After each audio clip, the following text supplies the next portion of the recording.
মানুষের জীবনে নানা রকম সমস্যা থাকে, কিন্তু মিথির জীবনের একমাত্র সমস্যা হলো তার দাভাই। মিথির দাদার বিবাহ বাতিক নামে অদ্ভুত এক ব্যাধি আছে। সারা জীবন তিনি অন্যের বিয়ে দিয়ে বেরিয়েছেন। সকালে ঘুম ভেঙে সবাই চা নাস্তা করে, আর দাভাই চোখের সামনে অবিবাহিত কাউকে পেলেই খপ করে তার হাত চেপে ধরে বলে, এই আজ তোর বিয়ে। বছর দুই আগের শুমারি অনুযায়ী মিথির ভাই বোন মোটে ৩৬ জন। এই ২ বছরে প্রোডাকশনে হালি দুয়েক বেড়েছে কিনা মিথির জানা নেই। মিথিরা যে বাড়িটাতে থাকে তা আয়তনে বিশাল। ভোর হলেই সে বাড়িতে খান ৫০ মানুষের নাস্তা বসে, রান্নাও বসে, টেবিলে খাবার ঢাকা থাকে। যার যখন ইচ্ছে খেয়ে বেরিয়ে যায়। কলেজে পাশ করে ফেলার পর পছন্দ সেই ইউনিভার্সিটিতে নির্বাচন করে বাড়ি ছাড়ার অনুমতি আছে। পরিবারের জরুরি বৈঠক আর বছরের ২ ঈদ ছাড়া দাভাই সাধারণত কারো খোঁজ করে না। কার বাচ্চা হলো, ভাই বোন ভাগ্নে ভাতিজা, গণনা কতবার রেকর্ড ছাড়ালো, সে খবর রাখা এই বাড়িতে বাহুল্য। সবাই নিজের যান বাঁচাতে ব্যস্ত, বিশেষ করে মিথিরা। মিথিরা বলতে বাড়ির বিবাহযোগ্য অথচ অবিবাহিত সংগঠনের ছেলেপেলে। তাদের প্রত্যেকেই বাড়ির বাইরে বিভিন্ন শহরে থাকে। শহর ভিন্ন হলেও তারা রাতে একই আতঙ্ক নিয়ে ঘুমোতে যায়। ঘুম ভেঙে নিজেকে অবিবাহিত দেখে যথারীতি আশ্চর্য হয়।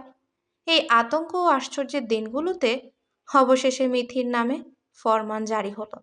মিথির বড় খালা এক দুপুরে ফোন করে চিৎকার করে ওঠেন, মিথি রে, এই মিথি, তুই তো মরে গেলি রে। তোকে তো আর বাঁচাতে পারলাম না রে। মিথি তখন পরিচালক মোখলেসুর আলমের সাথে দাঁড়িয়েছিল। এক্ষুনি একটা সিরিয়াস শট হবে, মিথিকে থাকতে হবে ফুল ফোকাসড। এই সময় খালামণির বারংবার ফোনে বিরক্ত হলো মিথি। সরে গিয়ে ফোনটা তোলার পর বিরক্তটা বেড়ে মাথার উপর দিয়ে ধেই ধেই করে নাচতে লাগলো।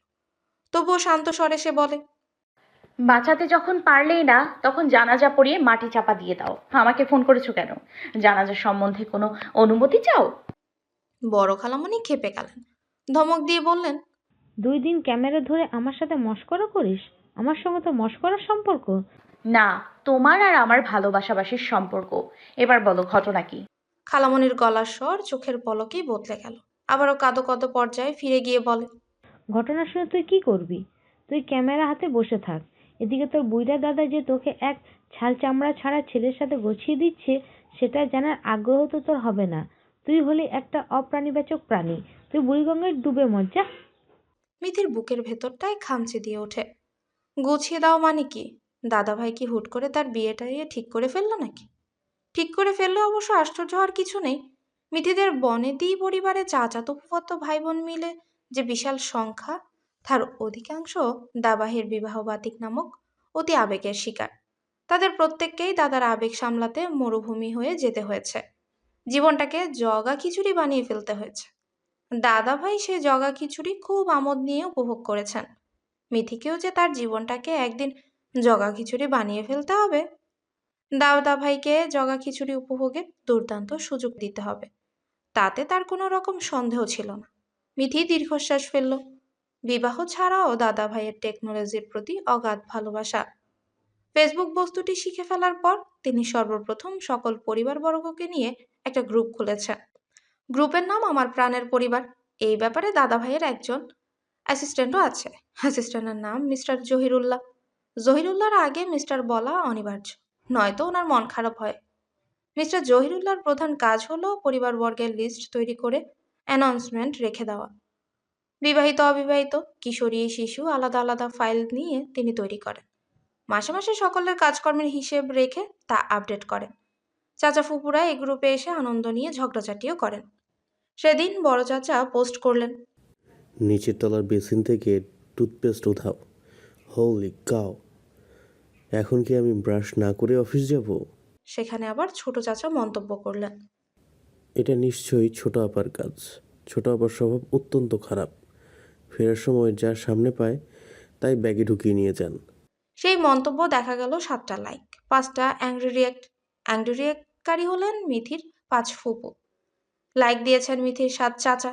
ভাই বোন মিলে সেখানে একটা ভয়ঙ্কর ঝগড়াঝাটি বেঁধে গেল। সামনাসামনি থাকলে তৎক্ষণাৎ একটা মার্ডারও হয়ে যেত বলে মিথির বিশ্বাস। দাদাভাই ঝগড়ার এই অভিনব পন্থা বের করেছেন বলেই মিথিরা এখনো খোলা হাওয়ায় শ্বাস নিচ্ছে। জেল হাজতে পচে মরতে হচ্ছে না। মিথি কল কেটে গ্রুপে ঢুকে গ্রুপে ঢুকতেই দাদাভাইয়ের বিখ্যাত পোস্ট সামনে এলো। তিনি সকল জরুরি পোস্ট লিখেন সাধু ভাষায়।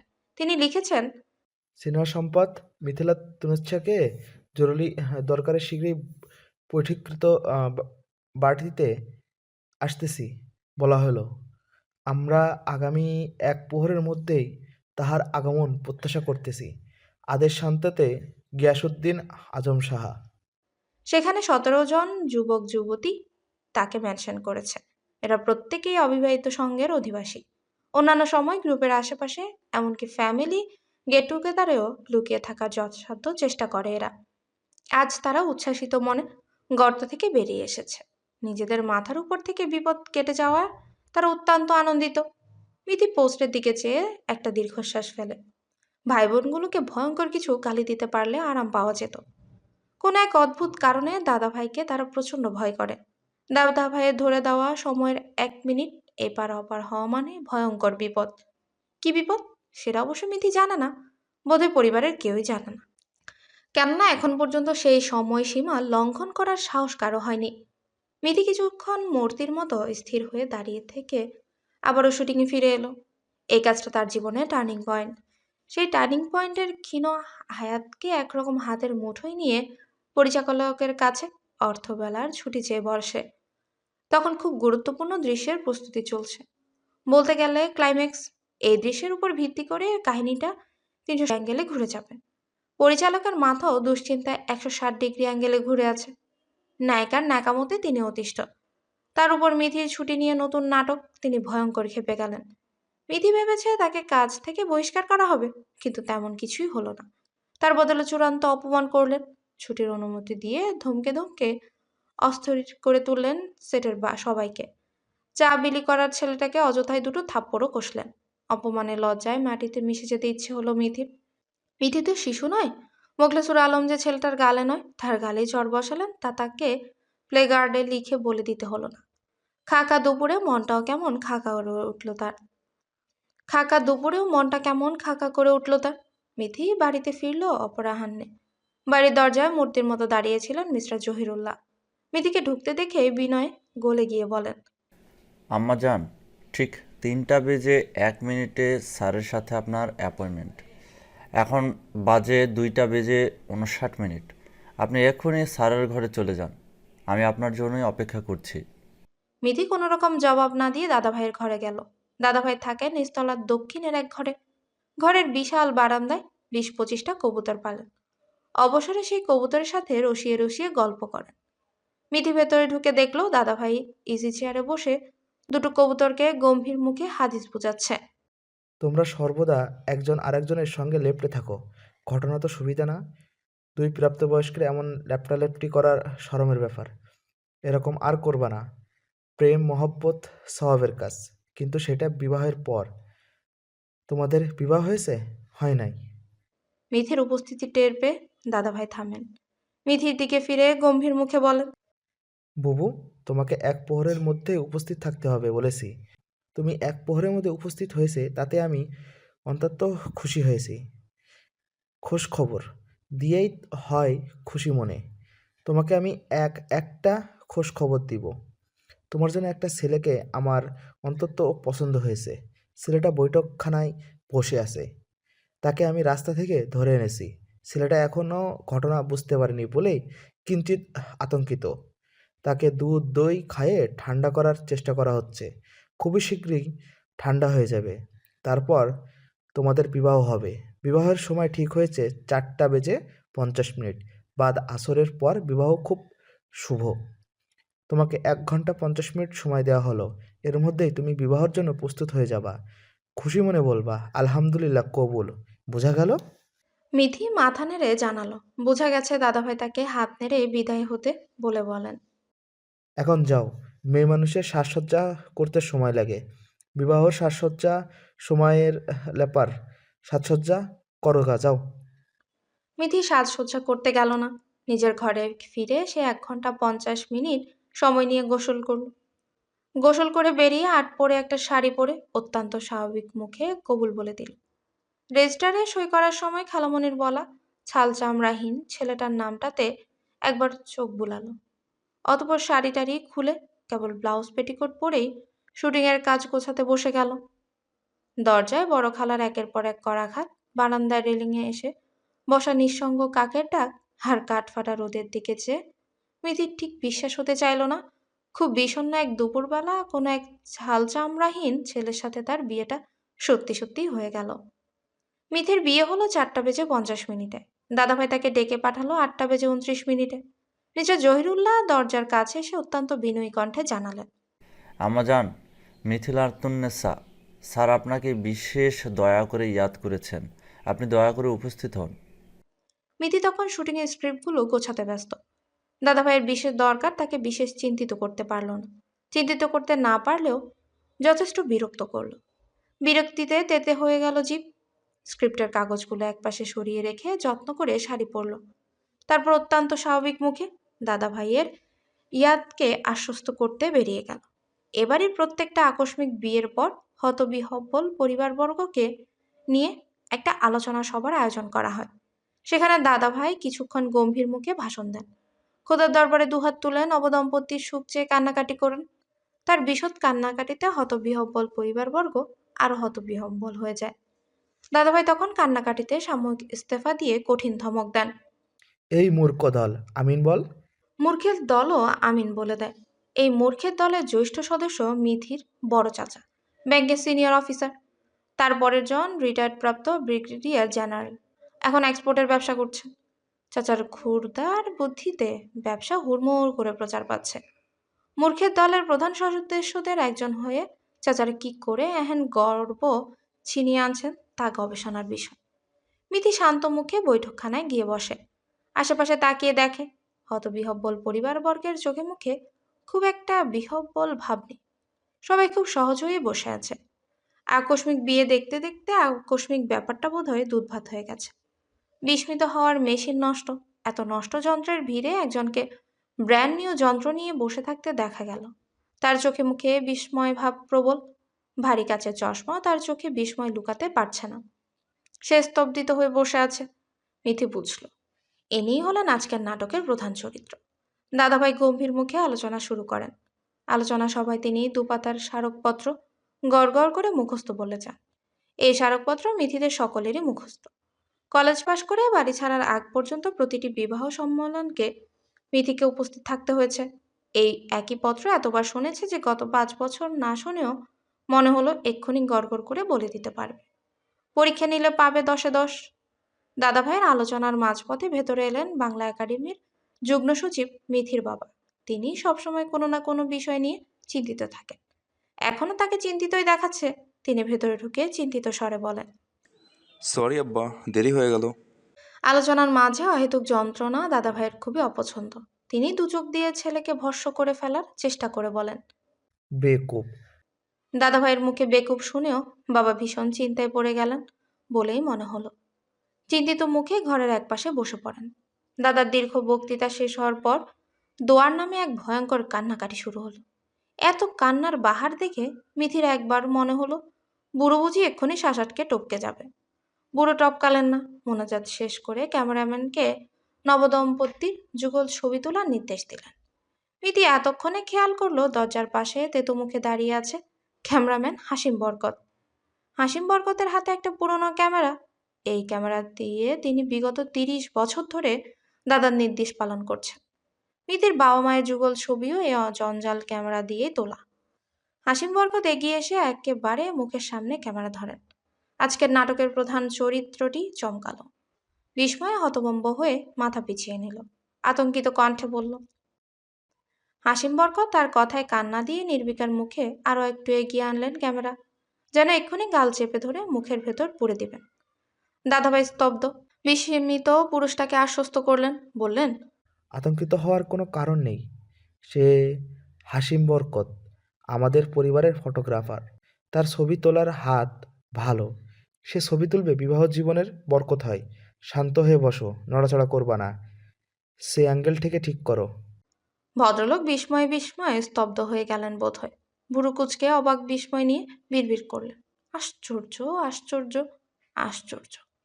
আশ্চর্য ঘটনা তখনও শুরু হয়নি।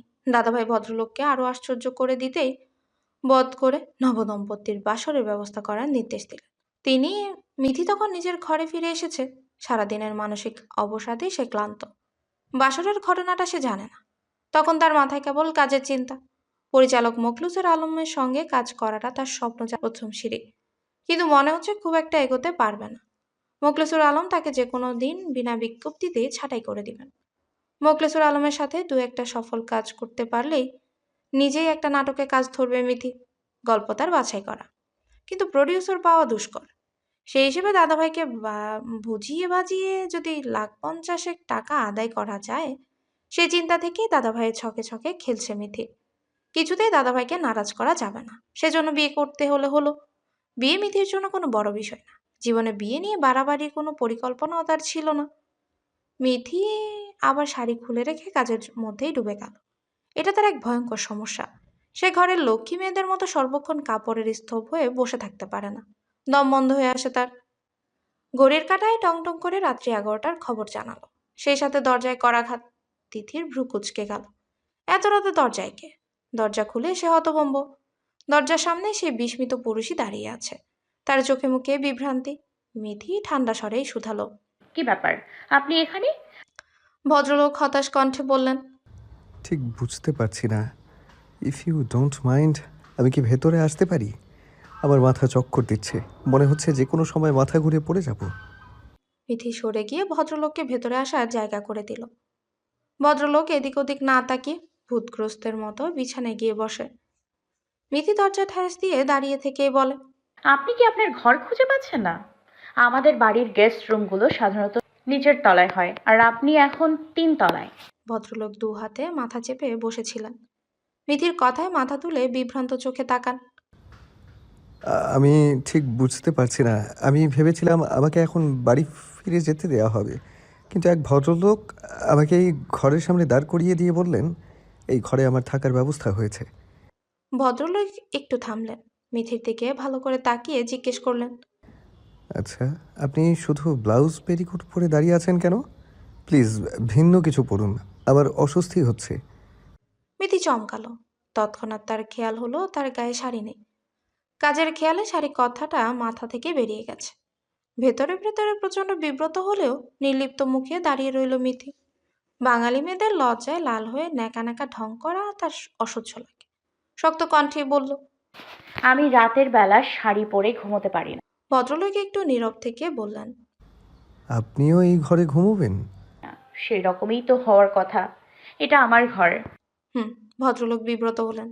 ধরফর করে বিছানা থেকে উঠে পড়ার চেষ্টা করে বললেন, তাহলে কি আমি বেরিয়ে যাব? আমাকে বোধহয় ভুল ঘর দেখিয়ে দেয়া হয়েছে। মিথি দীর্ঘশ্বাস ফেলল। এগিয়ে গিয়ে বিছানার উপর থেকে শাড়িটা তুলে নিয়ে মনের সুখে শাড়ি পরতে পরতে বলল, তাতে বোধহয় খুব একটা লাভ হবে না। আপনি বেরিয়ে গেলে আপনাকে আবারও এই ঘরেই পাঠানো হবে। হিসেব মতে আজ আমাদের বাসর হওয়ার কথা। আমার দাদা মনে প্রাণে বিশ্বাস করেন বিয়ের রাতে সাকসেসফুলি ওয়েডেড না হলে বিয়েতে বরকত আসে না। সাকসেসফুলি ওয়েডেড হওয়ার জন্য কি করতে হবে বুঝতে পারছেন? ভদ্রলোক হতভম্ব চোখে তাকিয়ে রইল। ক্লান্ত কণ্ঠে বলল, আপনি, আপনার সাথে আমার বিয়ে হয়েছে? মিথি মিষ্টি করে হাসল। ঠোঁটের কোণে হাসি ঝুলিয়ে বলল, তাই তো মনে হচ্ছে। মন পুত হয়েছে, বাসরের জন্য চলবে। ভদ্রলোক উত্তর দিলেন না। দুহাতে মাথা চেপে ধরে নীরবে বসে রইলেন। মিথি বলল, আপনি কি তৈরি? আমি কাছে আসবো? উমা, ভদ্রলোক মাথা তুলে অবাক হয়ে শুধালো। কিসের জন্য তৈরি হব? মিথি ততোধিক অবাক হয়ে বলে, একটু আগে কি বললাম? আপনাকে আর আমাকে একই ঘরে রাত্রি যাপন করতে দেয়া হেতু বললাম না। দেখুন, আমার হাতে অনেক কাজ, রাত জেগে কাজ করতে হবে। আপনাকে দেওয়ার মতো সময় খুবই অল্প, জলদি কাজ শেষ করবেন। ভদ্রলোক প্রথমে বিস্মিত হলেও তারপর হতাশ পরিশেষে তীব্র অনিচ্ছা নিয়েই বলল, অসম্ভব, আমি পারবো না। কি পারবেন না? জলদি জলদি শেষ করতে পারবেন না? You need more time. তাহলে তো বিপদ। শেষ কথাটাতে প্রচ্ছন্ন দুশ্চিন্তা ঝুলিয়ে রাখল মিথি। ভদ্রলোক অতিষ্ঠ হয়ে বলেন, আপনি দয়া করে চুপ করুন, আমার মাথা ফেটে যাচ্ছে। আপনার সাথে কোনো রকম ইন্টিমেসি তৈরি করা আমার পক্ষে অসম্ভব। মিথি ভ্রু বাঁকিয়ে তাকায়। বিছানার সামনে একটা চেয়ার টেনে বসে। সন্ধিয়ান কণ্ঠে বলে, কেন? আপনি কি বিবাহিত? বউ ছাড়া অন্য কাউকে স্পর্শ করবেন না এমন প্রতিজ্ঞা আছে? এই অহেতুক প্রশ্নে ভদ্রলোক মাথা তুলে মিথির দিকে তাকান। তাকে ক্লান্ত দেখাচ্ছে। মিথি প্রশ্নটা আরেকটু বিশ্লেষণ করে। না মানে, আজকের আগে আরো বিয়ে করেছিলেন নাকি এটাই প্রথম? ভদ্রলোক সেই প্রশ্নের উত্তর দিলেন না। চোখের চশমা খুলে ফেলেন। চোখ দুটো দু আঙ্গুলে চেপে ধরে ক্লান্ত কণ্ঠে শুধালেন। আমি বিবাহিত হলে আপনার দাদা আমার সাথে আপনার বিয়ে দিতেন? মিথি হেসে ফেলে বলে, হয়তো দিতেন, দাদা ভাইয়ের ঠিক নেই। একবার এক ছেলেকে তার খুব পছন্দ হলো, একরকম ধরে আনলেন তার ছোট কন্যার সাথে বিয়ে দেবেন বলে। কাবিনের সময় দেখা গেল ছেলেটা সনাতন। আচ্ছা, আপনি মুসলিম নাকি সনাতন? ভদ্রলোক উত্তর দিলেন না। হাফ ধরা কণ্ঠে বলে, ও মাই গড, ও মাই গড, ও মাই গড। তারপর ক্লান্ত কণ্ঠে শুধালেন। তার মানে এমন ধরে আনা বিয়ে এর আগেও হয়েছে? মিথি অত্যন্ত স্বাভাবিক স্বরেই বলল, হবে না কেন? হরদম হচ্ছে। আমাদের পরিবারটাই তো ডাকাতে পরিবার, আপনি জানতেন না? ভদ্রলোককে দেখে মনে হলো এই মুহূর্তে তিনি পৃথিবীর কোনো কিছুই জানে না। বাংলাদেশ পৃথিবীর কোন গোলার্ধে অবস্থিত তাও তিনি বলতে পারবেন না। তাকে তার নাম জিজ্ঞাসা করলেও ফ্যালফ্যাল করে তাকিয়ে থাকবেন। ভদ্রলোক অবশ্য তাকিয়ে থাকলেন না। দু আঙ্গুলে চোখের কোণ মন্থন করতে করতে চোখ বুঝলেন। বললেন, ইফ ইউ ডোন্ট মাইন্ড, আমি কি এখানে শুতে পারি?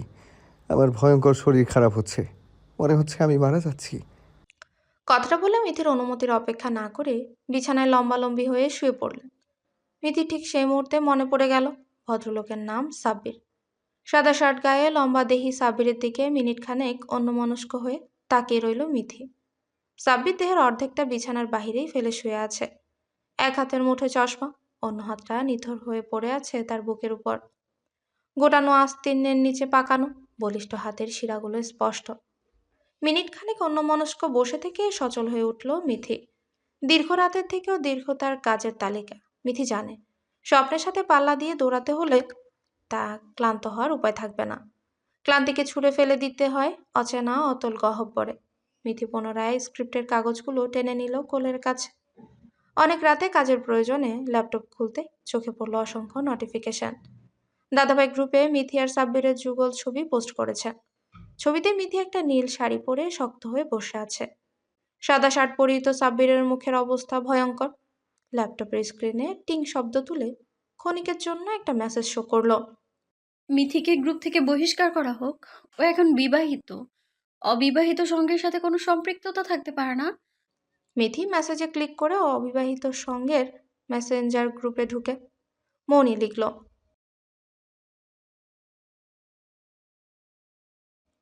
ময়ন লিখল, ওর দেহ মন যে এখনো পিওর তা তুই জানলি কি করে? আজকের ফার্স্ট নাইট, পিওরিটি নষ্ট করার জন্য one night is for enough. Riti মিথিকে মেসেজ সিন করতে দেখে উচ্ছ্বাস নিয়ে বলে, মিথি আপা, আজ না তোমার ফার্স্ট নাইট? কি করছো তোমরা, আমাকে বলবে? আরিফ লিখল। তোর জানার এত শখ? ময়ন ইশতিয়াককে মেনশন করলো। ভাই কিছু বলো, মিথিকে রাখা রাখা হবে নাকি না? ওর উচিত সজীব ভাইদের অ্যাডে গ্রুপ হওয়া।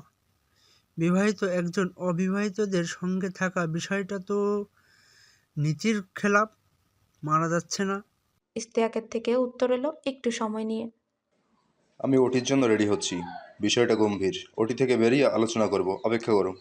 মৌরি লিখল, তুমি অবিবাহিত সংঘের প্রেসিডেন্ট হয়ে সারাদিন ওটিতে বসে থাকো, এটা কেমন কথা? বাসর ঘরে তো আর বসে থাকি না, তোর এত সমস্যা কেন? এসব আলাপ আলোচনাকে বুড়ো আঙ্গুল দেখিয়ে নাহিদ একটা ভিডিও পাঠালো। দারুণ জাঁকজমক একটা হোটেল, সেখানে সে কীরকম আয়েশ করছে তার একটা ঝলক দেখানোই তার অভিলাষ। মৌনি বিরক্ত হয়ে বলে, একটা গুরু গম্ভীর আলোচনায় তুই এসব আজাইরা ভিডিও পাঠাচ্ছিস কেন? কমন সেন্স নেই? নাহিদ ওসবের ধারের কাছে না গিয়ে একটা ছবি পাঠায়। গায়ে কালো রঙের পাঞ্জাবি, চোখে সানগ্লাস। নাহিদ লিখল, পাঞ্জাবিটা কেমন হয়েছে বলতো? আমার এক মেয়ে বন্ধু দিয়েছে। সানগ্লাসটার দাম 12,000 টাকা। মনি চটে গিয়ে বলে, আমরা জানতে চেয়েছি। নাহিদ সে কথা গায়ে না মেখে বলে, চলো সবাই মিলে দার্জিলিং ট্যুরে যাই। একটা গম্ভীর আলোচনাকে বরবাদ করে কিছুক্ষণ একা একাই বকবক করলো নাহিদ।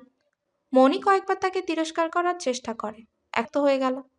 মিথি এদের মেসেজ দেখে হতাশার নিঃশ্বাস ফেলে। এরা যে অহেতুক এত সময় নষ্ট করে, এদের কি মায়া হয় না? নিশ্চিহ্ন অন্ধকারে একটা ঝাউ গাছের ঝোপের আড়ালে শুয়ে আছে দুজন যুবক। অনেকক্ষণ দৌড়ে তারা ক্লান্ত, বুকের কাছটা ওঠানামা করছে হাঁপড়ের মতো। দুজনের হাতে ক্যামেরা। একজন ঝোপের আড়াল থেকে উকি দিয়ে দেখলো আশেপাশে কাউকে দেখা যায় কিনা। শালারা কি আমাদের ছেড়ে দিল?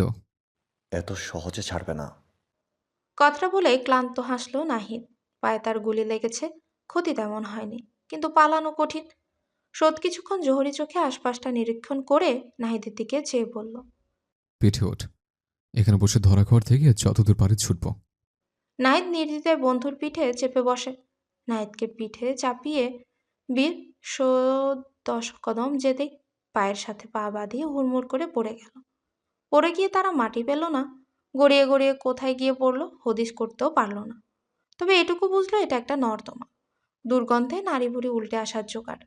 স্রোত ফিস করে বলল, ফোনটা পকেট থেকে বের করে একটু আলো জ্বালিয়ে দেখতো, মনে হচ্ছে তো নর্দমা।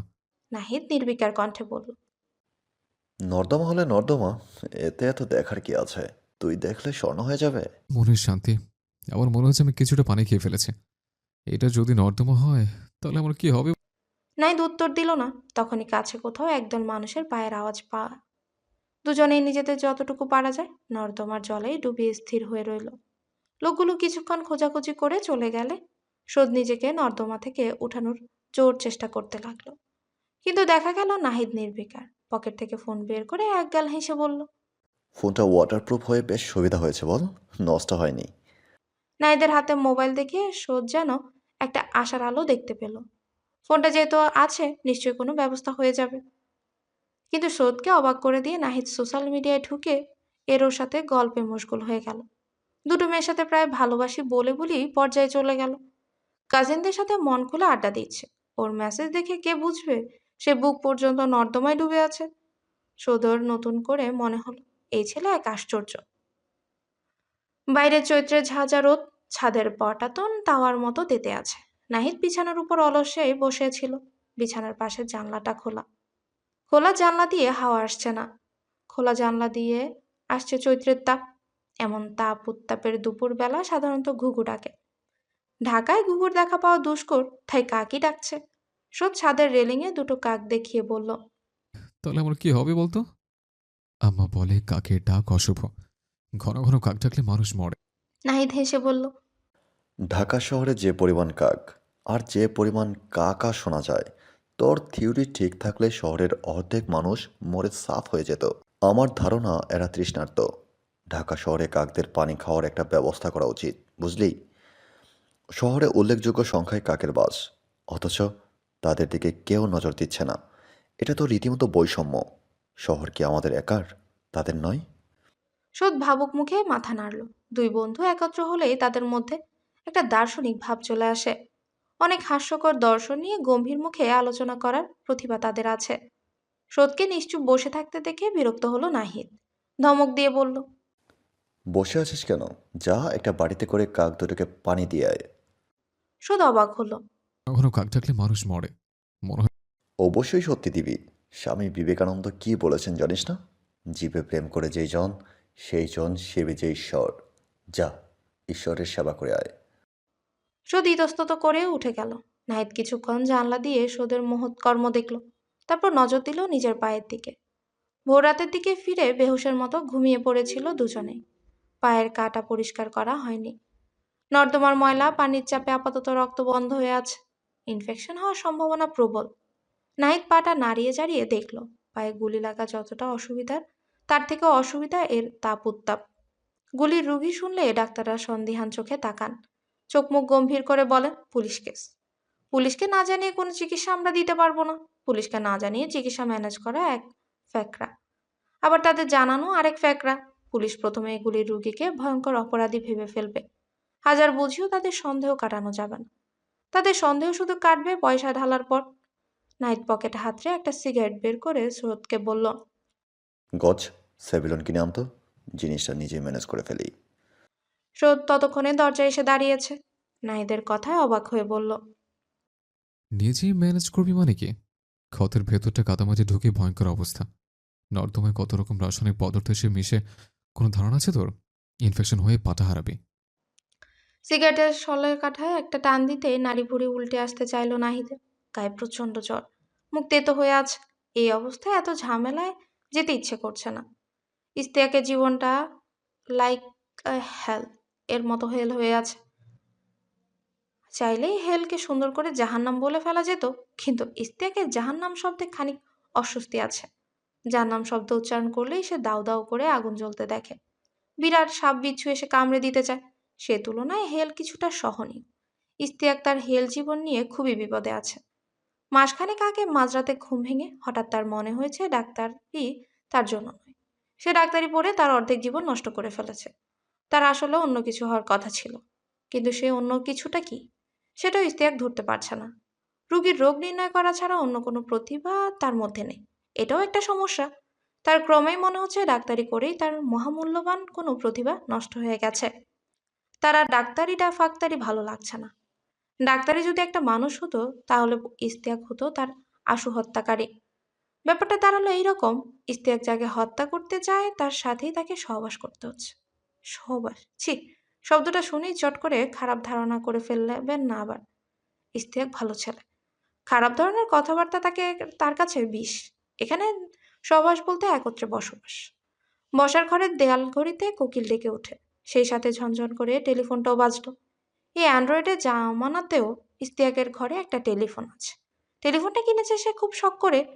কৈশোরে তার খুব শখ ছিল টেলিফোন কানে দিয়ে ঘন্টার পর ঘন্টা প্রেমিকার সঙ্গে আলাপ করবে, এক ফাঁকে গানও গাইবে। আয়নাতে ওই মুখ দেখবে যখন, কপালের কালো তিল পড়বে চোখে। টেলিফোনে প্রেম করার জন্য একটা প্রেমিকাও তো জোগাড় করে ফেলেছিল সে সময়। কার বাড়ি টেলিফোন আছে খুঁজে খুঁজে বের করে প্রেম করাও সহজ কথা নয়।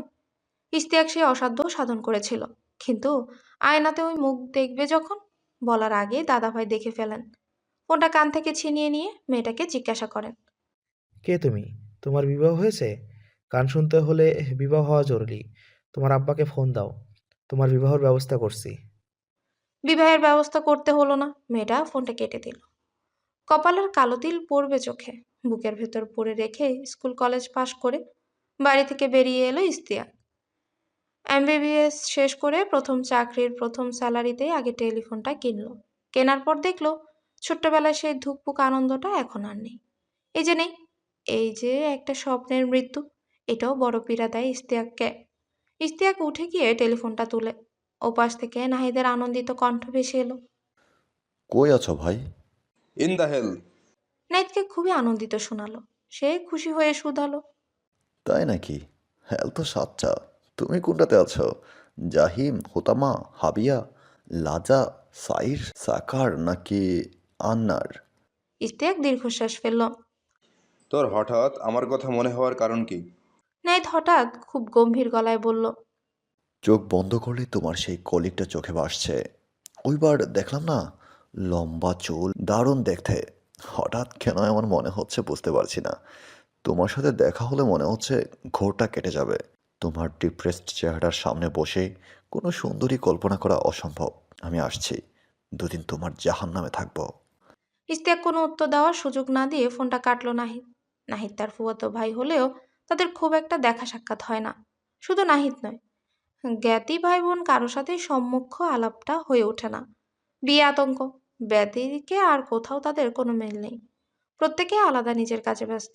ইস্তিয়াকের ধারণা নাইদের মধ্যে বিয়ে আতঙ্ক নেই। দাদাভাই বলে একটা জীব যে তাদের জীবনে পুতুল নাচ নাচাচ্ছে, সে ব্যাপারে এই ছেলে আশ্চর্য রকম নিষ্পৃহ। নাহিদ এলো ঘন্টা 2 সময় নিয়ে। তাকে দেখে একটুও মনে হলো না গতরাতে তার ঘুম উড়ে গেছে। শ্যামলা এক হারা পলিশড চেহারা, হাসলেই টুপ করে একটা টোল পড়ে। ওই টোলের দিকে তাকালে মনে হবে এই ছেলেটা পৃথিবীর সব থেকে সুখী ছেলে। ভেতরে ঢুকেই সে ইস্তিয়াককে তার নতুন ফোন দেখালো, মুখ ভরা গল্প নিয়ে চা খেলো। ইস্তিয়াক যে কত জঘন্য চা বানায়, চা খেতে যে কত বিষাদ হয়েছে সেটাও বলল। তারপর কাছে নিয়ে ক্যাচ ক্যাচ করে ডান হাঁচুর নিচের ট্রাউজারটুকু কেটে ফেলে বলে, এটার কি করা যায় বলতো? ইশতিয়াক তার হাঁটুর নিচে তাকিয়ে হতবাক হয়ে গেল। ক্ষতর যা অবস্থা তাতে ব্যথা যন্ত্রণা এই ছেলের এতক্ষণে জ্ঞান হারিয়ে ফেলার কথা, অথচ সে হেসে বেড়াচ্ছে। আশ্চর্য। কি করে হলো? বুলেট। ইশতিয়াক ফ্যালফ্যাল করে তাকিয়ে থেকে বলল, এই কাণ্ড কি করে করলি? কলেজে পড়াকালীন শুনেছিলাম তুই নষ্ট ছেলেদের সাথে ঘুরছিস। এখন তো ইউনিভার্সিটি শেষ, এখনও এসব পুলিশ কেস হলে? নাহিদ উত্তর দেওয়ার আগে দরজায় বেল বাজে। ইশতিয়াক এমনভাবে চমকে গেল যেন দরজা খুললেই দেখতে পাবে এক ব্যাটালিয়ন পুলিশ। তারা নাহিদকে চোখের সামনে টেনে হিঁচড়ে ভ্যানে তুলবে। ইশতিয়াককে ধরে নিয়ে গেলেও আশ্চর্য হওয়ার মতো কিচ্ছু হবে না। পুলিশদের কাজই ধরে নেওয়া, তাদের কাজ তারা করবেই। ইশতিয়াক আতঙ্কে অস্থির হয়ে দরজা খুলতে গেল। দরজাটা অল্প খুলে উকি দিয়ে তাকাতেই দেখলো পুলিশ নয়, একটা মেয়ে দাঁড়িয়ে আছে। মেয়েটাকে ইশতিয়াক চেনে, তার পাশের ফ্ল্যাটেই থাকে। ইশতিয়াকের সিনিয়র ডক্টর মোস্তফা সাহেবের মেয়ে। ইশতিয়াকের ধারণা মেয়েটা খুবই পাজি, এবার ইউনিভার্সিটিতে ভর্তি হবে। মেডিকেলের জন্যই পড়ছে, মাঝে মাঝে ইশতিয়াকের কাছে পড়া বুঝতে আসে, আর এসে নানা রকম বিপজ্জনক কাজ করে বসে। ওসব কাজের কথা ইশতিয়াক মুখেও আনতে পারবে না। ভাইয়া, এই ভাইয়া ডাকে একটা দুষ্টু দুষ্টু ব্যাপার আছে। সব কথা স্বাভাবিক, কেবল ভাইয়া শব্দটাতে এই মেয়ের আবেগের বাড়াবাড়ি। খারাপ কথা 1 নম্বর বিষ। এই মেয়ে হলো ইশতিয়াকের 2 নম্বর বিষ। ইশতিয়াক চোখ মুখ গম্ভীর করে বলল, এই সময়ে তোমার কি চাই? মেয়েটা মিষ্টি করে হাসে, গায়ের লম্বা জামাটা একটু ঘুরিয়ে দেখিয়ে বলে। ইশতিয়াক খেয়াল করলো মেয়েটা বেশ সেজেছে। ইশতিয়াক কি বলবে বুঝতে পারলো না, থমথমে মুখে বলল। ভালো। মেয়েটা খুশি হতে পারলো না, ভ্রু কুচকে বলল। মেয়েটা একটু থামলো, ভেতরে উকি দিয়ে সন্ধিয়ান কণ্ঠে বলল। ইশতিয়াক আরও এটে দাঁড়ালো। কিছুতেই নাহিদের গুলি ফুলির ব্যাপারে এই মেয়েকে জানতে দেওয়া যাবে না। দেখা যাবে ঘটনাটা পুরো রাষ্ট্র করে একটা কাণ্ড করে ফেলবে। ইশতিয়াক তাড়াহুড়ো করে বলল, হঠাৎ এত সেজেছো কেন?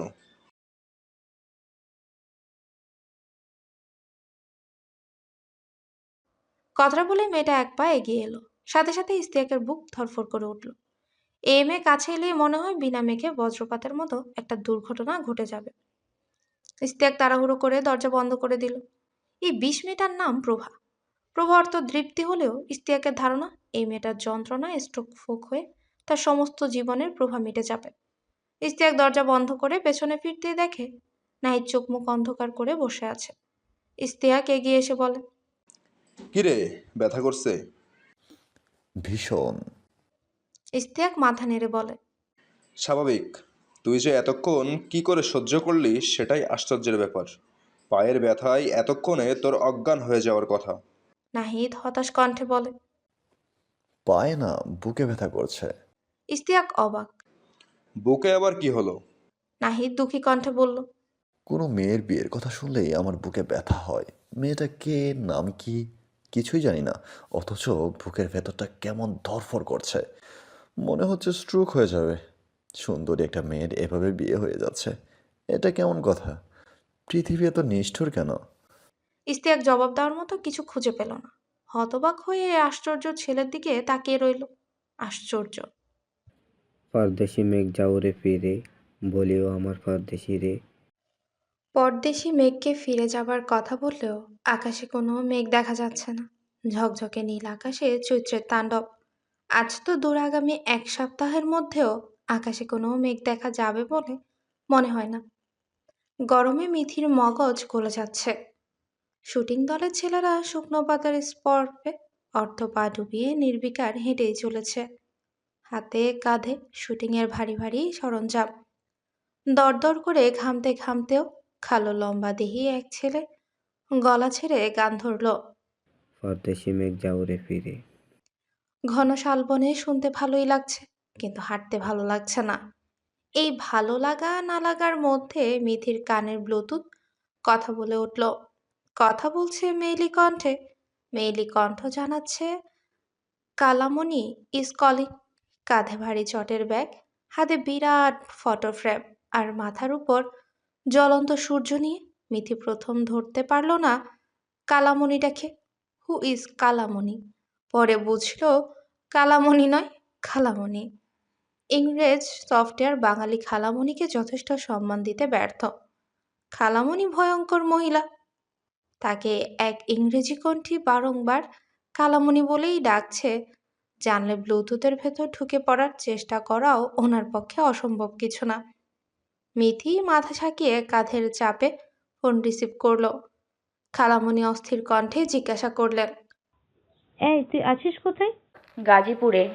খালামণি চিৎকার করে ওঠেন। গাজীপুরে? কাল তোর বিয়ে হলো আর সকালে উঠে তুই গাজীপুরে চলে গিয়ে বসে আছিস? বসে নেই, হাঁটছি, শুটিংয়ের কাজে এসছি। তোর ওই শুটিংয়ের কাজ আমার জানা আছে। 2 দিন পর পর পেপারে সেই পরিচালকের অপকর্মের কাহিনী ছাপে। ওই নায়িকার সাথে সেটিং, সেই নায়িকার সাথে ফিটিং। সত্যি করে বল তো, তুই কোনো নায়কের সাথে ঝুলে যাসনি তো? মিথি দীর্ঘশ্বাস ফেলে বলে, আমি অত বড় পরিচালকও হয়ে যাইনি যে আমি চাইলেই কোনো নায়কের সাথে ঝুলে পড়তে পারবো। আমার প্র্যাকটিসিং পিরিয়ড চলছে। এসব নায়ক টায়ক আমাকে এখন চোখেও দেখবে না। খালামণি ক্ষেপে গিয়ে বলে, তোর কথা শুনে মনে হচ্ছে নায়ক টায়ক তোকে চোখে দেখুক তার জন্য তুই মুখিয়ে আছিস। দেখ মিতি, তুই এখন বিবাহিত। কোনো নায়ক তোকে চোখে দেখলেও তুই দেখবি না। তোর চোখ মহাভারতে গান্ধারীর মতো বাঁধা থাকবে। ক্লোজ। মিথি দ্বিতীয়বারের মতো দীর্ঘশ্বাস ফেলে। বিয়ের কথাটা সে প্রায় ভুলেই গিয়েছিল। খালামণির কথায় কালকে রাতের যে ঘটনা চোখের সামনে সিনেমার দৃশ্যের মতো ঝলঝল করে উঠল। খালামণি বললেন, এমন ফুটফুটে একটা বর রেখে তুই কি করে বেরিয়ে গেলি বলতো? বুক কাঁপলো না? মিথির বুক কাঁপেনি। নিজের স্বপ্ন ছাড়া আর কোনো কিছুই কোনোদিন তাকে স্পর্শ করতে পারেনি। মিথি বলল, কালকে ছাল চামড়া ছাড়া ছেলে আজ ফুটফুটে হয়ে গেল। হলো। তোর বিয়ে শুনে আমি ঢাকা থেকে পাগলের মতো ছুটে এলাম, অথচ তুই আমার সঙ্গে দেখা পর্যন্ত করলি না। এদিকে শুনি বুড়ো নাকি ওই ছেলেটাকে তোর ঘরে ঢুকিয়ে দিয়েছে। আমার তো হাত পা ঠান্ডা হওয়ার জোগাড়। প্রেশার দপদপ করে বাড়ছে। সারাটা রাত এক ফোঁটাও ঘুম হয়নি। ভোরে তোর ঘরে গিয়ে ছুটে গিয়ে দেখি দরজা খোলা। বিছানার উপর তোর বর ঘুমোচ্ছে। চেহারা ছবি খারাপ না। আমাকে দেখে ধড়পড় করে উঠে বসলো। আমি গম্ভীর স্বরে জিজ্ঞাসা করলাম, আমি মিথির খালা, ছেলেটা কি করলো জানিস? মিথি আগ্রহ পেল না, বিরস কণ্ঠে শুধালো, কি করলো? বেকুব ছেলে বলে কিনা মিথিকে। বুঝ অবস্থা। কাল বিয়ে করে বাসর পর্যন্ত সেরে ফেললি, আর বেটা তুই বউয়ের নামই জানিস না। মিথি দীর্ঘশ্বাস ফেলল। সাব্বির তার নাম, জানুক বা না জানুক তাতে তার কোনো যায় আসে না। কিন্তু আশ্চর্যের ব্যাপার যায় আসছে। সাব্বির মিথির নাম জানে না, অথচ মিথি সাব্বিরের নাম জেনে বসে আছে। এই বিষয়টা তাকে পীড়া দিচ্ছে। মেজাজটা কেমন চিরবির করে উঠছে। মিথি শান্ত স্বরেই বলল, আমিও তো তার নাম জানি না, তাতে কি? খালামণি অবাক হলো। নাম জানিস না? নাম না জেনে সকল কর্ম সম্পাদন করে ফেললি? মিথি উত্তর দিল না, বিরক্ত হয়ে বলল, ফোন রাখো তো খালামণি, আমি এখানে কাজে এসেছি। এতক্ষণ ধরে ফোনে কথা বললে কাজ করব কখন? রাখ তোর কাজ। আজ তোর শুটিং কোথায় বল, আমি যাব। মোবাইলে বলা যাবে না, সামনাসামনি কথা বলবো। আমার প্রেশার বেড়ে যাচ্ছে, তুই আমাকে ঠিকানা দে। মিথি অতিষ্ঠ হয়ে বলে, তোমার কি ধারণা আমি মাল্টিন্যাশনাল কোম্পানির সুদৃশ্য কামরায় বসে শুটিং করি? আমি এখন গাজীপুরের এক জঙ্গলে আছি। তুমি এখানে আসতে পারবে না। খালামণি আবারও চিৎকার করে ওঠেন, জঙ্গল? কাল বিয়ে করে আজই তুই জঙ্গলে গিয়ে বসে আছিস? নতুন বউয়ের যেখানে একা একা টয়লেটে যাওয়া মানা, সেখানে তুই জিন ভূতের আড্ডায় গিয়ে বসে আছিস? তোর কি কোনোদিন আক্কেল হবে না? এদিকে তোর বর নাকি তোর নাম জানে না, তুই তার নাম জানিস না। এভাবে সংসার টিকবে কি করে? আমার তো মাথা কাজ করছে না। মিথি কথার মাঝে ফোনটা কেটে দেয়। খালামণির আহাজারি অসহ্য লাগছে। তার হইচই দেখে মনে হচ্ছে এই সংসার না টিকলে মিথি ভেসে যাবে। খালামণির বোঝা উচিত এইসব বিয়ে সংসার সাব্বির কোনোটাই মিথির দরকার নেই। জঙ্গলের গহীনে শুটিং চলছে। গার্ডেন ছাতায় নিচের কপাল কুঁচকে বসে আছেন পরিচালক মোখলেসুর আলম। তার মেজাজ চড়ে আছে। ক্যামেরাম্যান থেকে শুরু করে সকলেই তটস্থ। একটু দূরেই বিশাল এক হাতি দাঁড়িয়ে, পাশেই তার মাহুত। হাতির থেকে বেশ খানিকটা দূরে গাছের ছায়ায় ছাতার নিচে বসে ম্যাগাজিন পড়ছে নাটকের নায়ক। মোখলেসুর আলমের দুশ্চিন্তার প্রধান কারণ নাটকের নায়িকা। নায়িকা অত্যন্ত আহ্লাদী, প্রতি কথায় কথায় তার আহ্লাদ। মোখলেসুর আলমের এত আহ্লাদ সহ্য হচ্ছে না। এই অসহনীয় মেজাজ তিনি দেখাচ্ছেন মিথির উপর। তীব্র ঝাঁজের মুখে পড়েও মিথি কোনো প্রতিবাদ করছে না। মহিষের মতো খাটছে, এদিক ওদিক ছোটাছুটি করছে। মোখলেসুর আলম মিথিকে ডেকে শীতল কণ্ঠে বলেন, তোমাকে আধা ঘন্টা সময় দেওয়া হলো। আধা ঘন্টার মধ্যেই তুমি একটা সমাধান খুঁজে বের করবে। আজকে শুটিংয়ের কাজটুকু শেষ করতে না পারলে কাল থেকে তোমাকে আমার প্রয়োজন নেই। মিথি শান্ত মুখে দাঁড়িয়ে রইল। চোখে মুখে দেখে উঠতে পারেনি। চোখ মুখ দেখে বোঝার উপায় না থাকলেও দুশ্চিন্তায় তার মাথা ফেটে যাচ্ছে। আজকের শুটিংয়ের দৃশ্য খুবই সাধারণ। কেদার দুরস্ত পোশাক, মাথায় হ্যাট আর হাতে ক্যামেরা নিয়ে হাতির পিঠে চড়ে জঙ্গলের রাস্তা দিয়ে চলেছে নায়ক। নায়িকা তার বালিকা বোনকে নিয়ে সেই পথ ধরেই হেঁটে যাবে। হাতির পিঠে সুদর্শন যুবককে দেখে তারা বিস্ময়ে থমকে দাঁড়াবে। সুদর্শন যুবক তাদের দিকে তাকিয়ে বলবে, নায়িকা জবাব দেবে না। তার মুখে ভয় আর লজ্জারা একত্রিত আভা ফুটে উঠবে। বালিকা বোনের হাত ধরে ছুটে পালাতে পালাতে সে আরো দু একবার অচেনা যুবকের দিকে ফিরে তাকাবে। নায়কের চোখে থাকবে তখন গাঢ় বিস্ময়।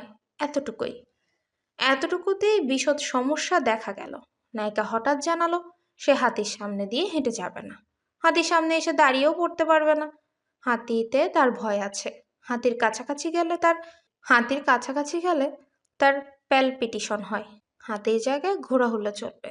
হাতির জায়গায় ঘোড়ার কথা শুনি মোখলেসুর আলমের প্যালপিটিশন শুরু হয়ে গেছে। মেজাজ 65 ডিগ্রি সেলসিয়াসে জ্বলছে তার। মিথি বুঝে পেল না আধা ঘন্টার মধ্যে এই সমস্যার সমাধান সে কি করে করবে। নায়িকার মাথার ভেতর ঢুকে হাতিভীতি কমিয়ে ফেলার ক্ষমতা তো তাকে দেওয়া হয়নি। মিথির এই সহস্র যন্ত্রণার মধ্যেই শুটিং সেটের এক ছেলে এগিয়ে এসে বলে, আপু, সাফাত ভাইয়ের জুলসে নাকি মশা পাওয়া গিয়েছে। মরা মশা। ভাই খুব চেঁচামেচি করছে। এখন কি করব? মিথি নির্বিকার কণ্ঠে, জুস থেকে মশা তুলে ফেলে দিয়ে সার্ভ করে দাও। ছেলেটা চোখ বড় বড় করে বলল, কি বলছেন আপু?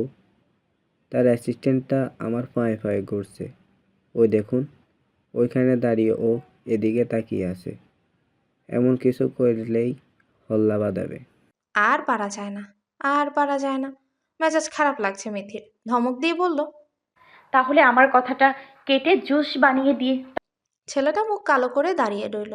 মিথি দেখেও দেখল না, কিছু করার নেই। মিথি উপর মহলে ঝাঁজে পড়ে যাচ্ছে। তার অধীনস্থরা তার ঝাঁজে পড়ে যাবে, এটাই নিয়ম। আকাশে সূর্যের তেজ বেড়েছে। মিথির ধরা বাঁধা সময় ফুরিয়ে আসছে, অথচ কোনো আইডিয়া খুঁজে পাওয়া যায়নি। নায়িকাকে বিভিন্নভাবে বোঝানোর চেষ্টা করেছে মিথি, কিন্তু লাভ হয়নি। উল্টো তার মেজাজ সইতে হয়েছে।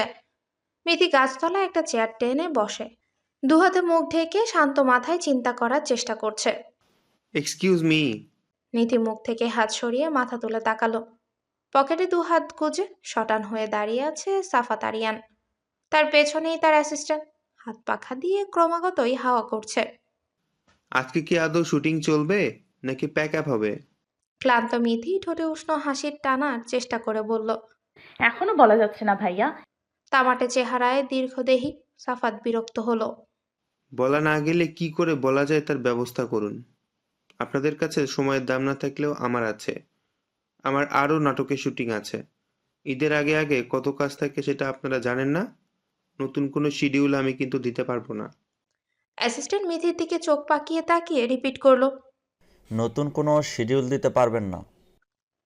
মিথি দীর্ঘশ্বাস ফেলল। অহংকারী সাফাত ফিরে যেতেই ধপ করে বসে পড়ল চেয়ারে। এক হাতে কপাল চেপে ধরে সেকেন্ড 2 বসে থেকে আচমকা উঠে দাঁড়ালো।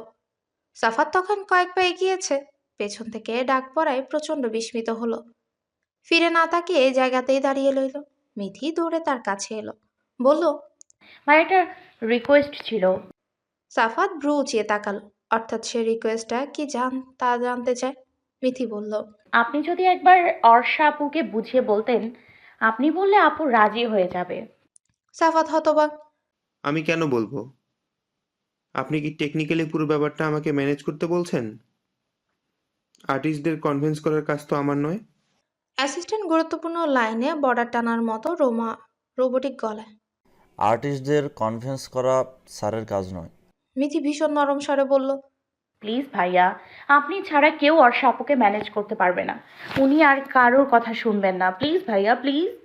সাফাত কিছু কড়া কথা বলতে গিয়েও মিথির দিকে তাকিয়ে থেমে গেল। পকেট থেকে একটা হাত বের করে নাকের ডগা চুলকাতে চুলকাতে বলল, আপনার ধারণা আমি বললেই অর্ষা রাজি হয়ে যাবে? মিথি মাথা নাড়ালো। জি ভাইয়া, আই এম 100% শিওর। সাফাত ঠোঁট উল্টালো। মিথির মুখের দিকে তাকিয়ে নিজেকে আশ্চর্য করে দিয়ে বলল, okay, I will talk with her. Mithi আশ্বস্ত হলো, কিন্তু তার এই স্বস্তি উড়িয়ে দিয়ে সেখানে এসে উপস্থিত হলো শুটিংয়ের ছেলে নবীন। এসে সাফাতকে লক্ষ্য না করেই হড়বড় করে বলল। মিথি সাফাতের সামনে নিজেকে যথাসাধ্য ঠান্ডা রাখার চেষ্টা করলো। শীতল কণ্ঠে বলল, কি হয়েছে? মিথির ধৈর্যের বাঁধ মাটির মতো ছুছুর করে ভেঙে পড়ছে। বিরক্ত কণ্ঠে বলল, তাতে তোমার সমস্যা কি? তুমিও তার মতো 100 কেজি খাবার খেতে চাও? বিশাল বড় জঙ্গল, তোমরা দুজনে মিলে 200 কেজির ওপরে খেলেও খাবার কম পড়বে না। নবীন বলল, সে কথা নয় আপু, হাতি নাকি এখন কলার গাছ খাওয়ার সময়। দুপুর ঠিক 12টায় সে 2টো কলার গাছ খায়। কঠিন শিডিউল, নচ্চর হওয়ার সিস্টেম নেই। মিথি দাঁতে দাঁত চেপে বলল, সেখানে আমি কি করতে পারি? জঙ্গল থেকে কলা গাছ কেটে এনে দিব? তুমি হাতিকে কোলে বসিয়ে খাওয়াবে? নবীন মন খারাপ করে বলল, এখানেই তো সমস্যা আপু, আশেপাশে তো কোথাও কলার গাছ দেখা যাচ্ছে না। চারদিক শুধু শাল গাছ আর শাল গাছ। ভেতরের দিকে থাকলেও থাকতে পারে, কিন্তু রাষ্ট্রীয় সম্পদ কেটে ফেলবো? বন বিভাগের লোক ধরে ফেলবে না? মিথি আর ধৈর্য রাখতে পারল না, ধমক দিয়ে বলল, তুমি আমার সামনে থেকে যাও, এক্ষুনি যাবে, যাও। নবীন মুখ কালো করে বলল, এর থেকে হাতি তরমুজের জুস খেলে ভালো হতো। আপু, আপনার বুদ্ধি ভালো। মশাটা তুলে ফেলা দেওয়ার পর জুসটা ঝকঝক করছে। সাফাত ভাই 2 গ্লাস খেয়ে ফেলেছেন, এখনও 1 বোতল আছে। হাতিকে খাইয়ে দেওয়া যেত, তা না কলার গাছ খাবে। এখন কলার গাছ পাই কোথায়? সাফাত এতক্ষণ আগ্রহ নিয়ে তাদের কথা শুনছিল। জুসের প্রসঙ্গে সে বিস্ময়ে আতঙ্কে ক্ষোভে চিৎকার করে উঠল। আপনি আমাকে মশার জুস খাইয়েছেন? মশা? অ্যাসিস্ট্যান্টের হাতের পাখার গতি দ্রুত হলো। সেও চিৎকার করে বলল, আপনারা স্যারকে মশার জুস খাইয়েছেন? মশা? তারপর মুখ নামিয়ে সাফাতের কানের কাছে মুখ নিয়ে বলল, স্যার, আপনার পেটের ভেতর তখন একটা ফরফর ফরফর আওয়াজ শুনেছিলাম। মনে হচ্ছে সেটা মশার আওয়াজ। মশা নির্বিঘ্নে উড়াউড়ি করছে। আমি কি আবার একটু শুনবো স্যার? কান পাতলেই শোনা যাবে।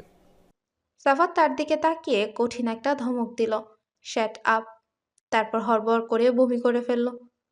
হতভম্ব নবীন মিথিকে শেষ ঝাটকাটা দিয়ে ক্লান্ত স্বরে বলল, ও মাই আল্লাহ, ও মাই আল্লাহ। সে মিথি সরে গিয়ে নিজের চেয়ারে বসে পড়ে।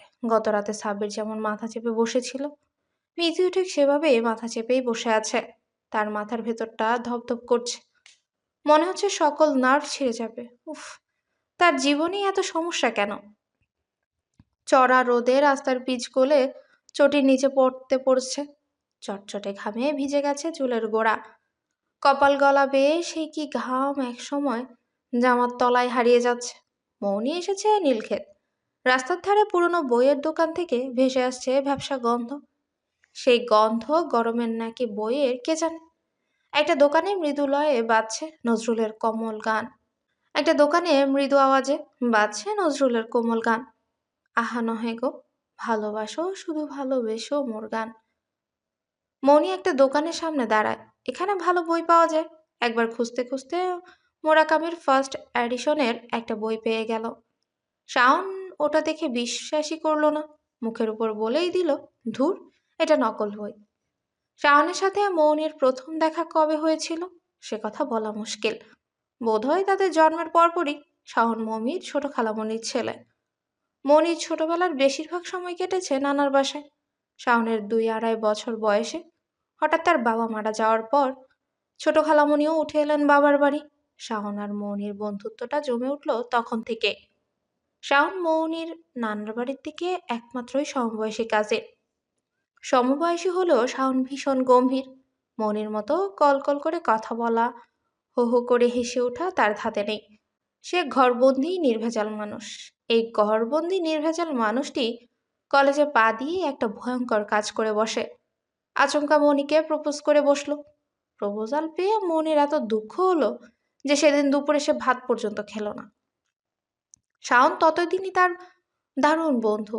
এই চমৎকার বন্ধুত্বটা হারিয়ে যাবে ভেবে ভীষণ লাগছিল। মনির প্রত্যাখ্যানের মতো স্বপ্নভাসী ছেলেটাও কেমন উন্মাদ হয়ে গেল। স্বভাবের বাইরে গিয়ে মনির জন্য এই কবিতাটা লিখে একাকার অবস্থা। পড়াশোনা লাটে উঠিয়ে ফার্স্ট ইয়ারের 2 সাবজেক্ট ফেল। শাওনের এই আবেগের বাড়াবাড়িতে অতিষ্ঠ হয়ে 1 বছরের জন্য শাওনের সঙ্গে সব রকম যোগাযোগ বন্ধ করে দিল মৌনি।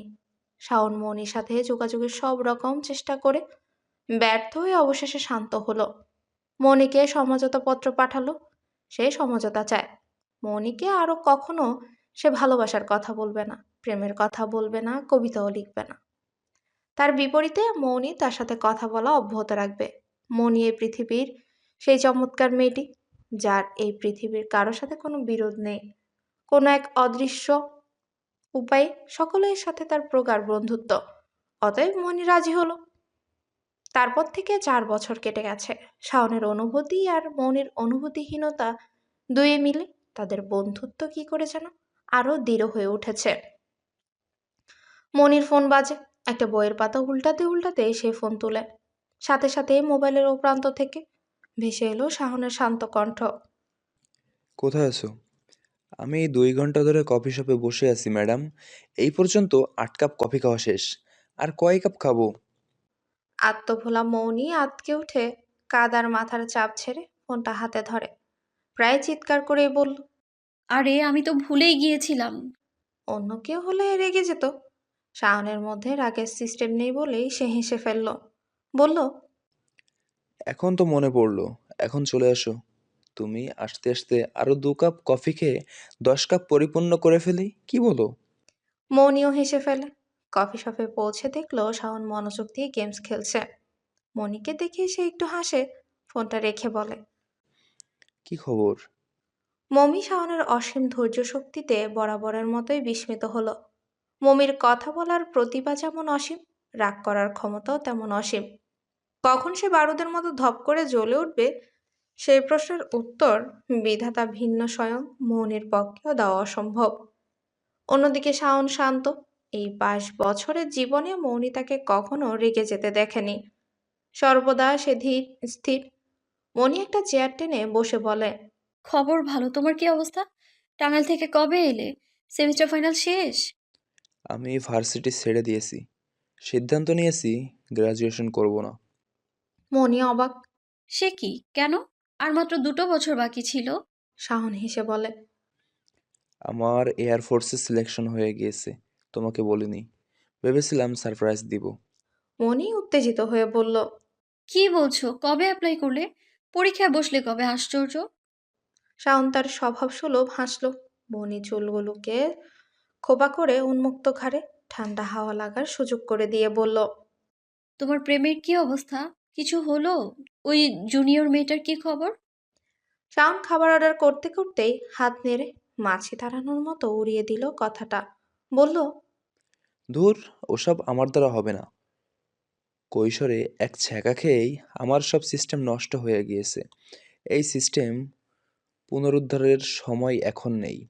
এখন ফুল ফোকাস আমার ক্যারিয়ারে। তারপর বাচ্চা একটা মেয়ে দেখে একেবারে বিয়ে করে ফেলবো।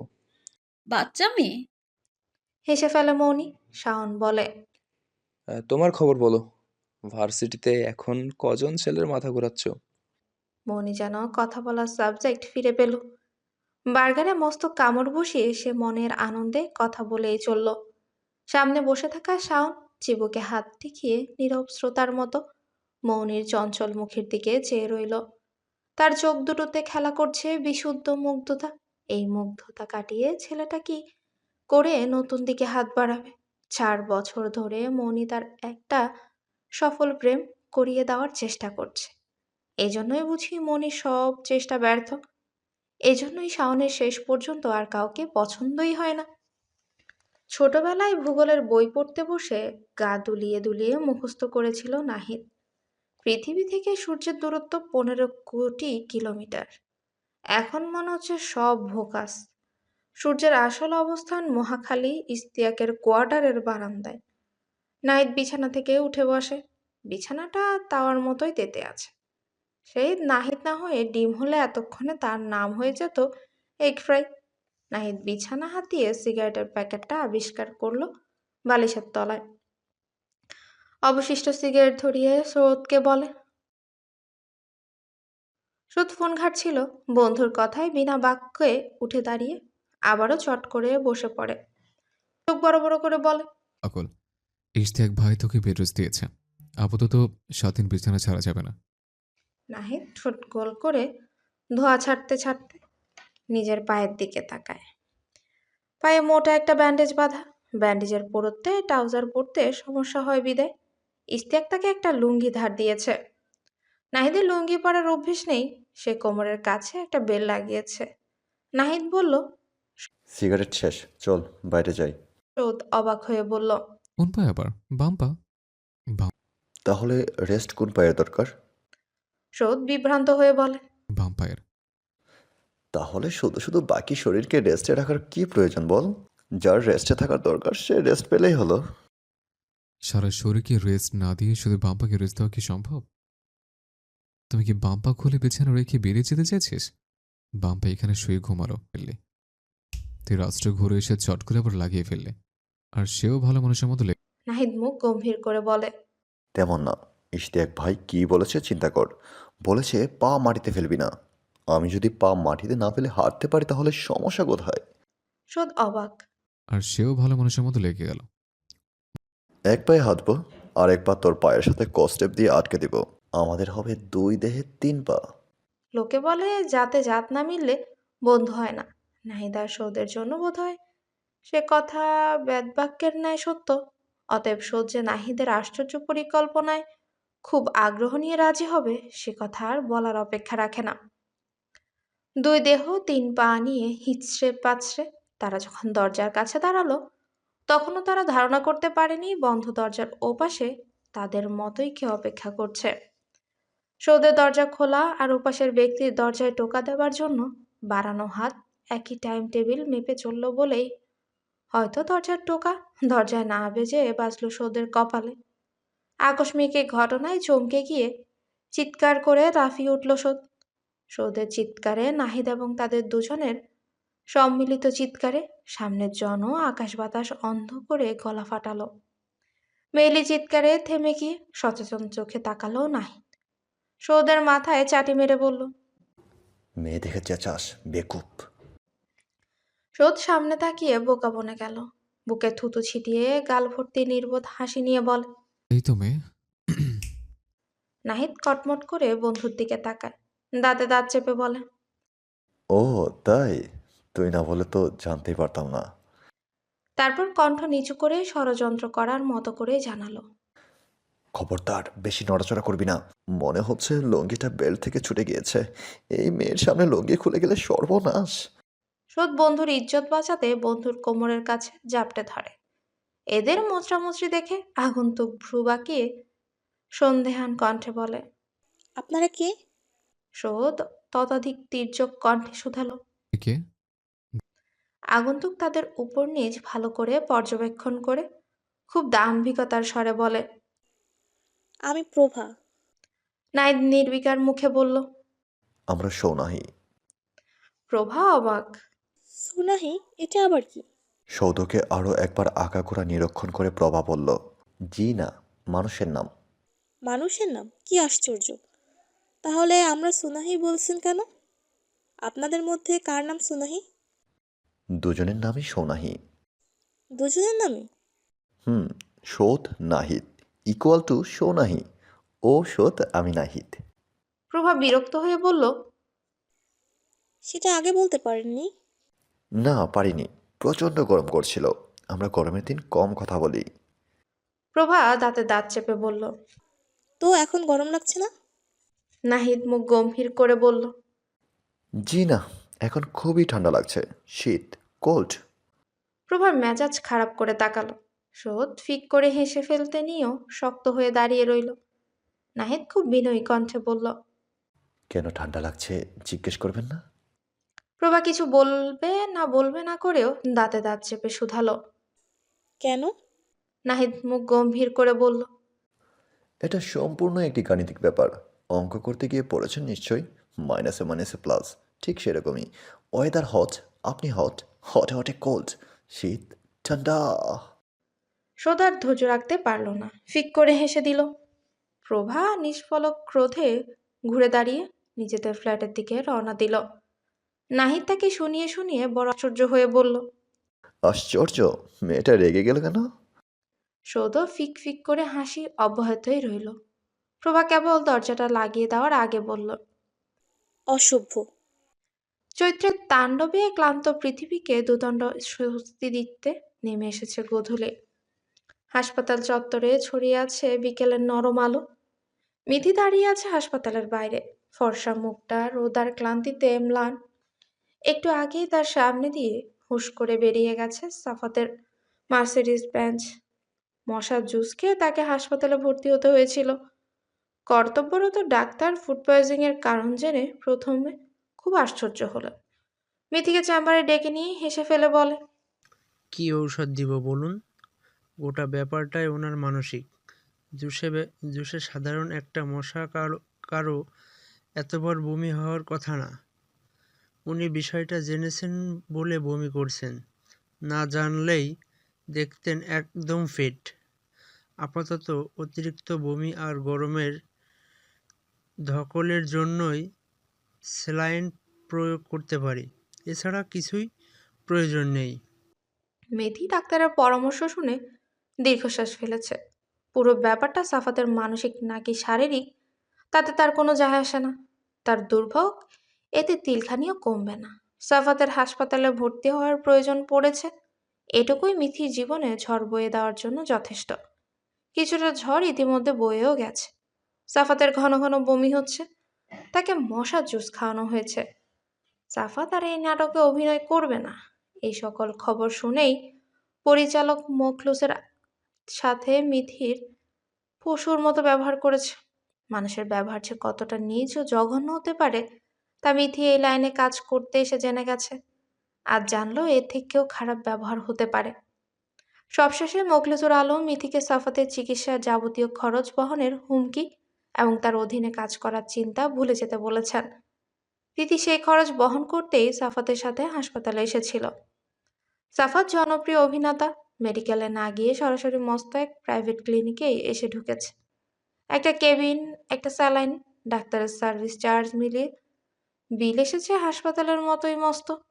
মিথি পারিবারিক সম্পত্তিতে বিশ্বাসী নয়, তার কাছে আমিত্বই আসল। পরিবার ছেড়ে ফেলে দিলে ব্যক্তি মিথি খুবই দরিদ্র রমণী। তার পক্ষে ওই মুহূর্তে অতগুলো টাকা জোগাড় করা সম্ভব ছিল না। সাফাত অবশ্য মিথির থেকে টাকা পয়সা কামনা করেনি, সে নিজের খরচ নিজেই বহন করেছে। মিথি বিল পরিশোধ করতে চায় শুনে বরং আশ্চর্য হয়ে শুধিয়েছে। আপনি কেন দিবেন? মিথি উত্তরে ক্ষতিপূরণের কথা জানাতেই প্রচণ্ড হইচই করেছে সাফাত। খুব হতবিম্বহ করেই বলেছে, আমার শরীরের ক্ষতিপূরণ মাত্র এই কটা টাকা? আপনি আমাকে এত সস্তা ভাবেন? এত সস্তা আমার শরীর? আনবিলিভেবল। আমি যদি মরে যেতাম তাহলে ক্ষতিপূরণ হিসেবে কি দিতেন? কাফনের কাপড় আর আগরবাতি? সে কথার জবাব মিথি দেয়নি। সাফাত মিথির দিকে প্রচণ্ড ঘৃণার দৃষ্টি নিক্ষেপ করে হাসপাতাল থেকে বেরিয়ে গেছে। মিথি কিছুক্ষণ নীরব দাঁড়িয়ে থেকে হাঁটতে লাগলো। ইট পাথরের নিষ্প্রাণ পথে তার হঠাৎ করে জীবনানন্দের কথা মনে পড়ল। কি যেন ছিল সেই কবিতাটা। মিথির মনে হলো এই নিষ্প্রাণ শহরে তার হেঁটে চলার বয়সও যেন সম্রাট শব্দ। 1000 বছর পর জীবনানন্দ পেয়েছিল নাটোরের বনলতা সেন, পেয়েছিল টলটলে দিঘির মতো স্বস্তি। মিথির কেন স্বস্তি নেই? আঙ্গারের মতো জ্বলতে থাকা শুকনো শহরে তার কোনো দিঘি নেই। দিঘি শব্দটা মস্তিষ্কে বলের মতো চাপ প্রয়োগ করতে আচমকা দুটো দিঘি সুলভ চোখের কথা মনে পড়ল মিথির। আর কিছু তো মনে নেই, কেবল শান্ত দুটো চোখ। হিজলের ছায়ায় টলটলে ঠান্ডা জল দেখলে যেমন আরাম লাগে, ঠিক তেমনই আরামদায়ক শীতল দুটো দৃষ্টি। আমিনবাজার থেকে মিরপুর 10 পর্যন্ত আসতেই পশ্চিম আকাশে নামলো ধূসর সন্ধ্যা। বহুদিন বাদে এত জলদি বাড়ি ফিরল মিথি। কয়েকটা সরু গলি পেরিয়ে 3 তলার উপর পরিচিত দরজায় কড়া নাড়তে দরজা খুলে দিলেন খালামণি। গরমে তার বিশাল শরীরটা দরদর করে ঘামছে। মিথির খালুর টাকা পয়সা ভালো, স্ত্রীকে সুখী করতে ফ্ল্যাটে 4টা এসি লাগিয়েছেন। এসি খালামণিকে খুব একটা সুখকরী করতে পারছে বলে মনে হয় না। তিথি ভেতরে ঢুকে নিজের ঘরের দিকে যেতে তাকে প্রশ্নে প্রশ্নে ক্লান্ত করে তুললেন খালামণি। সকলেই তার বিয়ে ও বর সংক্রান্ত প্রশ্ন। ঘুরিয়ে পেঁচিয়ে বার দুয়েক তাদের একান্ত সময়ের কথাও জানতে চাইলেন। ভাগ্নি বলে সরাসরি বলে ফেলতেও পারলেন না। মিথি প্রশ্নগুলো না শোনার ভান করে নিজের ঘরে দরজা লাগিয়ে দিল। গ্র্যাজুয়েশন শেষ করে ভার্সিটির হল ছেড়ে দেওয়ার পর একরকম বাধ্য হয়ে খালামণির বাসায় এসে উঠেছে মিথি। খালামণি মিথিকে ভালোবাসেন। মৃত বোনের মেয়ের হৃদয়ে তিনি মায়ের মতো করে অধিষ্ঠিত হতে চান। মিথি মাকে কখনো দেখেনি, মায়ের প্রতি তার আবেগ নেই, বাবার সাথেও খুব একটা সম্পর্ক নেই। বাবা আত্মভোলা ধরনের মানুষ। তাকে দাদু বিয়ে করিয়েছিলেন হুট করেই। হুট করে বিয়ে করা বউটা বাচ্চা দিতে গিয়ে হুট করেই মরে গেল। বাবা এই হুটহাট ব্যাপারটায় কেমন প্রতিক্রিয়া দেখিয়েছিলেন মিথি জানে না। বাবা স্ত্রীকে খুব সম্ভবত ভালোবাসতেন না, আবার অপছন্দও করতেন না, যেমন আবেগ তিনি রাখেন মিথির ক্ষেত্রে। মিথির দৃঢ় ধারণা বাবা তার সম্পূর্ণ নামটাও ঠিক করে জানে না। প্রতিবার দেখা হলেই তিনি চিন্তিত মুখে মিথির দিকে তাকিয়ে থাকেন, কিছুক্ষণ স্থির হন। মিথি প্রত্যেকবারই উত্তর দেয়, ভালো চলছে বাবা, অথচ তার গ্র্যাজুয়েশন শেষ হয়েছে আরো 1 বছর হলো। মাঝে মাঝে মিথি ভাবে, এই যে এতগুলো মানুষের জীবন নিয়ে আশ্চর্য এক খেলা খেলছেন দাদাভাই, তাতে কি তাকে ঘৃণা করা উচিত না? মিথি নিজের বিয়েটাকে নিয়ে আফসোস করে না। এই বিয়েটাকে সে নিজেই একটা ইনভেস্টমেন্ট হিসেবেই জানে। কিন্তু বাবাকে এভাবে বিয়ে দিয়ে কি তিনি বাবা আর তার জীবনটাকে একটা নাট্যশালা বানিয়ে ফেলেননি? বাবার নিজের জীবন নিয়ে কি নিজস্ব কোনো সিদ্ধান্ত থাকতে পারে না? পরমুহূর্তে মনে হয় হয়তো পারে না। দাদাভাই ওভাবে বিয়ে না দিলে তার আত্মভোলা বাবা বোধহয় কোনোদিন বিয়ের কথা ভাবতেনই না। মিথির এই পৃথিবীতে আসার জন্য বিয়েটা দরকার ছিল। যে দাদাভাই তাকে এই পৃথিবীতে আসতে সাহায্য করেছেন, তাকে ঘৃণা করা উচিত না। মিথি অনুচিত কাজ খুব কম করে। কাজের স্বার্থ ছাড়া কাউকে ঘৃণা করে আবেগের অপচয় ঘটানো তার ভয়ঙ্কর অপছন্দ। খালামণিকে মিথি মায়ের মতো না দেখলেও মায়ের কাছাকাছি ভালোবাসতে চেষ্টা করে। কিন্তু যে জানেই না মাকে কি করে ভালোবাসতে হয়, তার জন্য কাউকে মায়ের কাছাকাছি ভালোবাসা কঠিন। মিথি একটা দীর্ঘশ্বাস ফেলে বিছানায় গা এলিয়ে দিল। সৃষ্টিকর্তার এই কঠিন পৃথিবীতে মিথি আরও কঠিন করে বাঁচতে ভালোবাসে। খালামণি বহুবার বলার পরও খালুর পয়সা নিজের ঘরে এসি লাগানোর অনুমতি সে দেয়নি। তাই তার মাথার উপর খটখট করে ঘুরছে একটা পাখা। সেই পাখার দিকে চেয়ে থাকতে থাকতে তার আচমকা মনে হলো, এই পৃথিবীর পথে একলা হেঁটে সে বড় ক্লান্ত। তার বোধহয় একটা মা থাকা উচিত ছিল, যার কোলে শুয়ে সে সহজেই বলে ফেলতে পারত, আজ ওর মন ভালো নেই। চৈত্রের অসহ্য গরমে ক্লান্ত পৃথিবীতে রাত্রি নেমেছে। রাস্তার দুপাশে রাতবাতির আলো। গরমে প্রাণ ওষ্ঠাগত হলেও মনির মন ফুরফুরে। আজ নীলক্ষেত থেকে নতুন কিছু বই উদ্ধার করেছে সে। প্রায় প্রত্যেকটা বইয়ের শুরুতেই লেখা আছে ছোট্ট ছোট্ট নোট। নোটের নিচে তারিখ দেখে বোঝাই যাচ্ছে বইগুলো কমপক্ষে বছর 50 পুরনো। 50 বছর আগে কোনো প্রেমিক বুকের ভেতর দুরু দুরু অনুভূতি নিয়ে প্রেয়সীকে যে বইটা উৎসর্গ করেছিল, মনি সেই বই হাতে বসে আছে ভাবতেই তার গা শিরশির করছে। কে জানে, এই বইটা হয়তো কোনো প্রেয়সীর বুক ব্যথার কারণ হয়েছিল। কোনো প্রেমিকা হয়তো লুকিয়েছিল তাকে আঁচলের তলায়। কেউ বা হয়তো উত্তেজনায় ছোট্ট একটা চুমু খেয়ে ফেলেছিল ওই নামের জায়গাটায়। মন, মেসেঞ্জারের টুং শব্দে ঘোর কাটে মনির। প্রতিদিন রাতের ঠিক 11টায় মেসেজ পাঠানো শাওনের এক যুগের অভ্যাস। মনি সাথে সাথে উত্তর দিল, তোমাকে বলেছি না আমাকে মন বলে ডাকবে না। কেন? মন ডাকলে কি হয়? মনি বিরক্ত হয়ে লিখল, ডাকতে মানা করেছি, ডাকবে না। নাম শর্ট করে এমন লুতুপুতু ডাক আমার অসহ্য লাগে। আমরা তো প্রেম করছি না, তাহলে কেন তোমার এত ঢং করে ডাকতে হবে? শাওন দীর্ঘশ্বাস ফেলল। মনির মেজাজ সম্বন্ধে অকিবহাল বলেই সচেতন হয়ে বলে, আচ্ছা সরি, আর ডাকবো না। প্লিজ মুড ঠিক করো। মনির মুড ঠিক হলো না। মনির মেজাজ ঠিক করতে খুব দ্রুতই প্রসঙ্গ বদলালো শাওন। বলল, এই মৌনি, সেদিন তুমি তোমার যে বান্ধবীটার কথা বললে, তার এখনো ব্রেকআপ হয়নি। এত সুন্দর একটা মেয়ের ব্রেকআপ হচ্ছে না, এটা কেমন কথা? তার সাথে কথা বলে মনে হয়েছে তাকে আমি পটিয়ে ফেলতে পারবো। তুমুল উচ্ছ্বাসে লাফিয়ে উঠল মৌনি। তৎক্ষণাৎ শাওনকে ফোন লাগালো। একেই বলে মিনমিনে শয়তান। তোমার ওর সাথে কথা হয়? মনির উচ্ছ্বাসিত কণ্ঠে মৃদু হাসল শাওন। উৎসাহ নিয়েই বলল, টুকটাক। সে আমার কাছে তার বয়ফ্রেন্ড সম্পর্কে বিস্তর অভিযোগ জানালো। যদিও আমি তার প্রেমিককে চিনি না, তবে তার দুঃখে আমি ব্যথিত। আর দুদিন গেলেই আমি বলবো, ছেড়ে দাও সেই নরদমকে, যে তোমার মূল্য বোঝে না। আমার কাছে চলে আসো, আমি তোমায় একটুও কষ্ট দিব না।